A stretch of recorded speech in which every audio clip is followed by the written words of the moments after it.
শাহিনা শিকদার বনশ্রী। এক সময় ডালিউড সিনেমায় আলোচিত নায়িকা শাহিনা শিকদার বনশ্রী। ডালিউডের বড় পর্দায় সুপারহিট নায়িকা হিসেবে তিনি পরিচিত ছিলেন।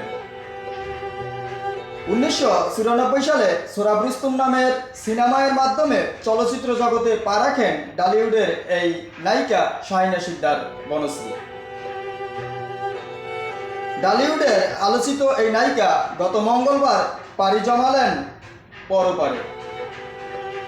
জানা যায় তিনি তার নিজ গ্রামের শিবচরে চিকিৎসাধীন অবস্থায় পাড়ি জমালেন না ফেরার দেশে। শাহিনা শিকদার বনশ্রী তার জীবনের শেষ সময়গুলো পার করেন খুবই কষ্টে ভরা জীবনে। এমনকি তাকে বসবাস করতে হয় ঢাকার বিভিন্ন বস্তিতে। তার ডালিউড জীবনে তিনি ইলিয়াস কাঞ্চনের সাথে বিভিন্ন ছবিতে অভিনয় করেন। সোহরাব রুস্তম সিনেমায় অভিনয় করে তিনি দর্শকদের মনে জায়গা করে নেন। এরপরই তিনি এক এক করে মান্না, জসিম, ইলিয়াস কাঞ্চনের সাথে অভিনয় করেন। এমনকি সুপারহিট ফাইট অ্যাকশন হিরো রুবেলের সাথেও তাকে বিভিন্ন ছবিতে অভিনয় করতে দেখা যায়। অভিনয় জগৎ ছেড়ে দেওয়া সিদ্ধান্তই ছিল যেন তার জীবনের একটি বড় ভুল।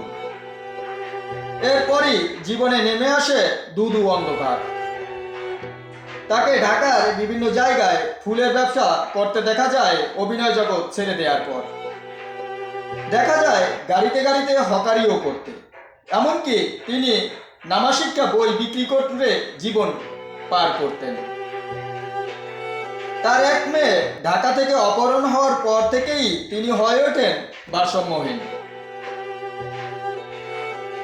একমাত্র ছেলেকে নিয়ে তিনি ঢাকার বস্তিতে বসবাস করতেন।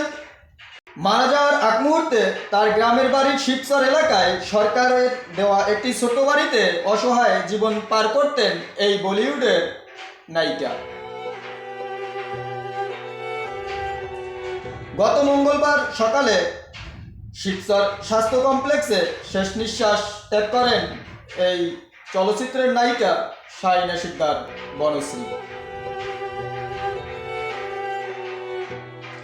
দর্শক, আপনার মতামত জানাতে ভুলবেন না। আমাদের চ্যানেলে নতুন হলে ফলো ও সাবস্ক্রাইব দিয়ে আমাদের পাশে থাকুন।